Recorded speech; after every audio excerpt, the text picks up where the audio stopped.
Bismillahirrahmanirrahim. Assalamualaikum. Welcome to another video. Welcome to another concept of English.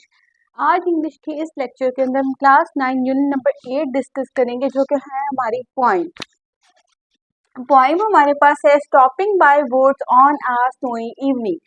Stopping by woods on a snowy evening, एक बर्फानी शाम को जंगल के पास रुकना, यानी कि एक शाम ऐसी जो बर्फानी यानी कि बर्फ से भरी हुई, जब बर्फबारी की जो है जहाँ पे बहुत ज्यादा बर्फबारी हो रही हो, और फिर उस शाम में जंगल के पास जो है स्टे करना, रुकना। एक बर्फानी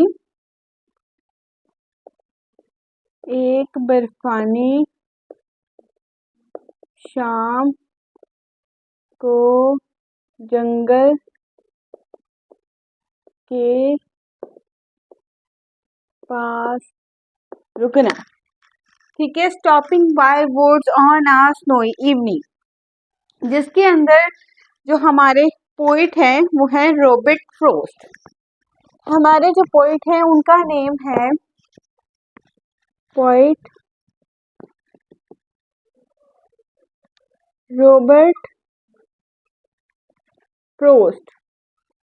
ये हमारे जो है पोइट है, इन्होंने जो ये पोइम है वो राइट डाउन की है, stopping by woods on a snowy evening.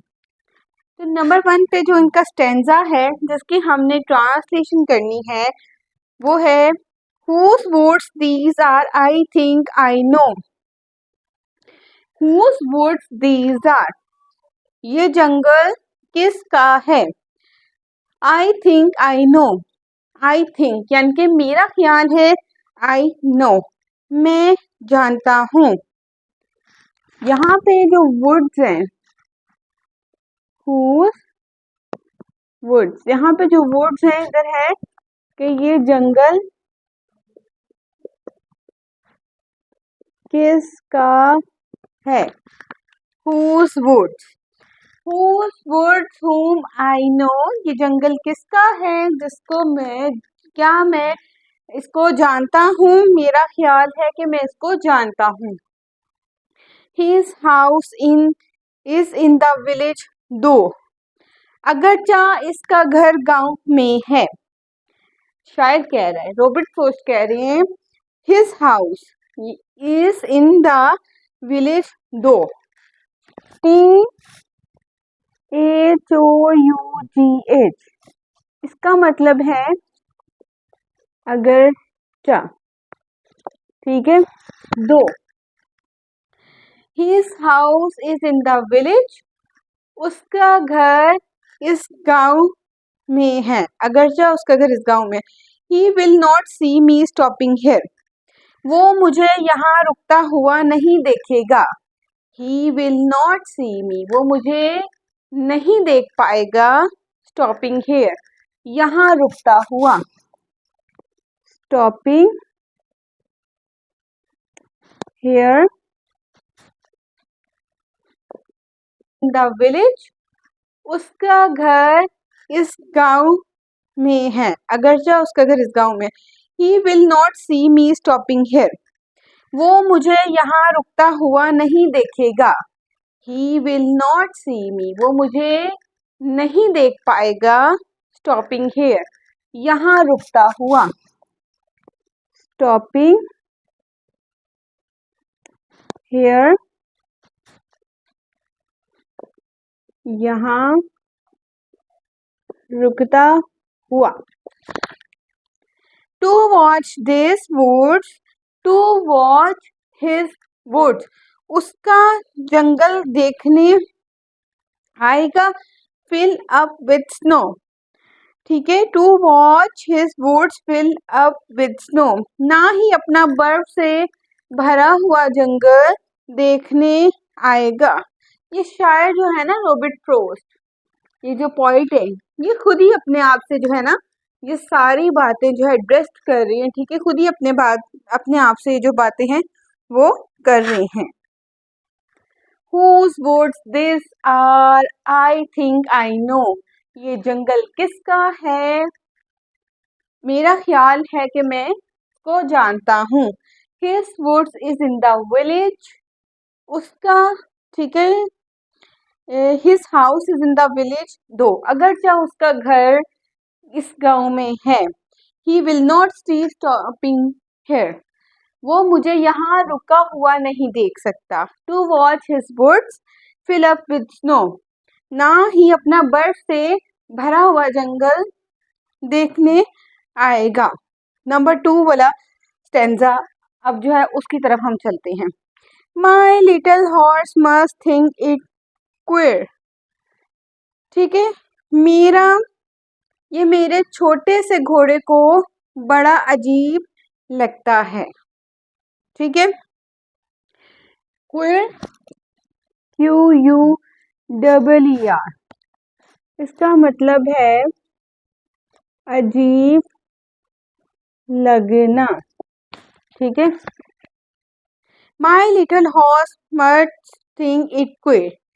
ये मेरे छोटे से घोड़े को, माई लिटिल हॉर्स, ये मेरे छोटे से घोड़े को बड़ा अजीब लगता है. To stop without a farmhouse near. कह रहा है, खुद से बातें कर रहा है, रॉबर्ट फ्रॉस्ट खुद से बातें कर रहे हैं. To stop without a farmhouse near, कह रहा है कि किसी भी फार्म हाउस के बगैर इस जंगल के अंदर रुकना. बिटवीन द वुड्स, जंगल के दरमियान में, एंड फ्रोजन लेक, और मुंजमिंत झील के दरमियान में. जंगल और मुंजमिंत झील के दरमियान में. तो फ्रोजन यानी कि बर्फ से जमी हुई झील, जिसको यहाँ पे मुंजमिंत का नाम दिया गया. ठीक है, फ्रोजन लेक, या तो इसको हम कहेंगे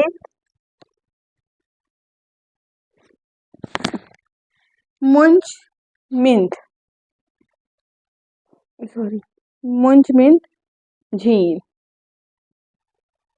या फिर इसको हम कहेंगे जो है किसी भी फार्म हाउस के बगैर इस जंगल के अंदर रुकना.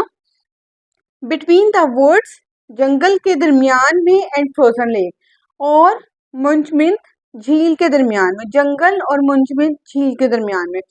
तो फ्रोजन यानी कि बर्फ से जमी हुई झील, जिसको यहाँ पे मुंजमिंत का नाम दिया गया. ठीक है, फ्रोजन लेक, या तो इसको हम कहेंगे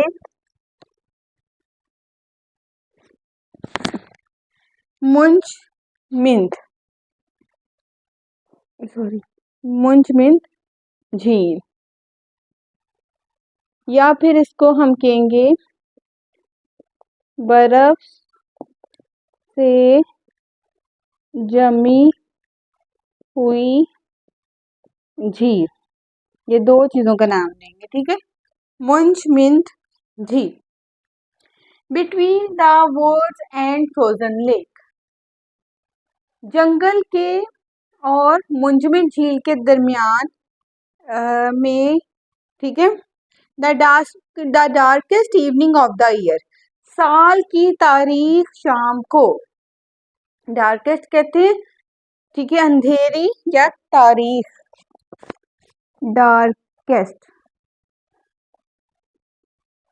डार्केस्ट यहाँ पे हम बोलेंगे तारीख. ठीक है, अच्छा, यहाँ पे है the darkest evening of the year, साल की तारीख तरीन शाम को, यानी कि साल की सबसे अंधेरी जो है शाम. ठीक है, my little horse must think it queer. ये मेरे छोटे से घोड़े को बड़ा अजीब लगता है. To stop without a farmhouse near, उसके छोटे से घोड़े को वो सोच रहा है, रॉबर्ट फ्रॉस्ट सोच रहे हैं कि उसके छोटे से घोड़े को ये चीज बड़ी अजीब लग रही है कि कोई फार्म हाउस पास है नहीं और उसके बगैर वो यहाँ पे रुक रहा है.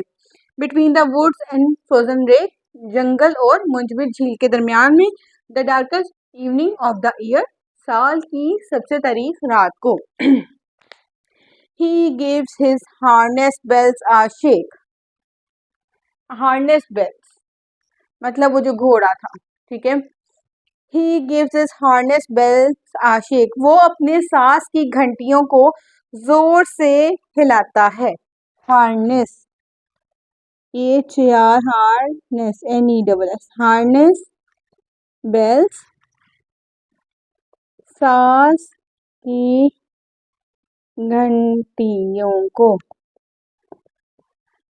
वो अपने सास की घंटियों को जोर से हिलाता है, शेक कहते हैं, ठीक है, हिलाना, ठीक है। He gives his harness bells a shake, वो अपने सास की घंटियों को जोर से हिलाता है, to ask if there is someone mistake, कि मतलब वो पूछना चाहता है कि, ठीक है, ये पूछने के लिए आया यहाँ रुकना हमारी गलती तो नहीं है। टू आस्क, ये पूछने के लिए वो अपने सास की घंटियों को जोर से हिलाता है कि आया यहाँ पे रुकना इज समवन मिस्टेक, कोई गलती तो नहीं है, ठीक है। The only other sounds the SVEEP, तो नहीं है। टू आस्क, ये पूछने के लिए वो अपने सास की घंटियों को जोर से हिलाता है कि आया यहाँ पे रुकना इज समवन मिस्टेक, कोई गलती तो नहीं है, ठीक है। The only other sounds the SVEEP, और आने वाली आवाजें तो मजीद बस, यानी कि फिर वहां से जो आवाजें जंगल से आ रही थी, स्वीप, ठीक है, यानी कि जो आने वाली आवाजें थी ना वो कह रहे उनका तो आप जो है ना पूछे ही ना, ठीक है, ठीक है। स्वीप, झाड़ू देना, आपको पता है स्वीप का मतलब ये झाड़ू देना, ठीक है। वैसे तो आपको पता है स्वीप का रियल मीनिंग है झाड़ू देना यहाँ पे, लेकिन जो इसका असल मतलब है गिरना, ठीक है। To the only other sounds the sweep, मतलब आने वाली आवाजें मजीद बस ड्रोनी शायद आवाजें यहाँ पे वो डोमिनेट कर रहे। Of easy wind and downy flake, किसकी आवाजें थी? हल्की हवा के चलने, एंड डाउनी फ्लेक, और बर्फ के नर्म गालों की है, यानी कि बर्फ जो घिर रही है, ठीक है, उसकी एक अजीब सी स्ट्रेंज सी साउंड है, ठीक है। तो डाउनी फ्लेक और इजी विंड, इजी विंड हल्की आवाज, और downy downy flake, downy flake से मुराद है कि नर्म गालों की, बर्फ की नर्म गालों की। आपको पता है कोई सन्नाटा हो तो हल्की फुल्की भी आवाज कितनी ज्यादा लगती है, हर तरफ खामोशी हो तो उसमें जो आने वाली हल्की फुल्की आवाज है वही बड़ी जो है महसूस होती है। The woods are lovely dark and deep, जो जंगल था वो दिलकश था, तारीख यानी कि डार्क और डीप, तारीख यानी कि वहां पे अंधेरा था, और डीप से मुराद है घना था। But I have promises to keep, Robert Frost कह रहे हैं, देखिए ये जो एंड वाले स्टेंजा की लाइंस है ना, the woods are lovely, the woods are lovely dark and deep, but I have promises to keep, ठीक है। and miles to go before I sleep, and miles to go before I sleep, and miles to go before I sleep, ठीक है। इसमें देखें जो Robert Frost है वो कितना प्यारा नरेट करे, उनके नरेशन को चेक करें, उनका एक बयान करने का जो वे है कि उन्होंने कितने इतने स्विफ्टली अंदाज में कहा है कि जो अगर जो जंगल था वो दिलकश था, ठीक है, और घना था, वहां से ना जो जंगल से एक मीलों का सफर जो है वो अपना तय करना चाहता था, उसके बाद जो है ना he can go to the bed floor sleep, यानी कि उसके बाद जो मीलों का सफर तय करने के बाद शायद वहां से जो है अपनी उसके बाद घर जाके आराम सुकून से वो सोने की जो है उम्मीद कर रहा था। अच्छा, तो हमारा क्लास 9th का यहाँ पे जो है stopping by words on a snowy evening, यहाँ पे लेक्चर इसका ख़त्म हो जाता है। यहाँ पे हमने इसके वर्ड्स मीनिंग डिस्कस किए हैं, कुछ थोड़ी डिटेल्स डिस्कस की हैं, इस पूरी पोइम को आपके सामने इसकी एक एक फर्दर लाइन को खोल के रखा है, कुछ समराइज हमने की है, समरी डिस्कस की है। ठीक है, तो यहाँ पे हमारा यूनिट नंबर 8 पॉइंट का कंप्लीट होता है। तो इंशाल्लाह मिलते हैं अपने नेक्स्ट लेक्चर में एक न्यू वीडियो के साथ, एक न्यू लेक्चर के साथ। और मेरे चैनल को लाइक सब्सक्राइब शेयर करना मत भूलिएगा, ज़्यादा से ज़्यादा सपोर्ट करें, क्योंकि एजुटेनमेंट को आप जैसे स्टूडेंट्स की बहुत ज़्यादा सपोर्ट की ज़रूरत है। ठीक है।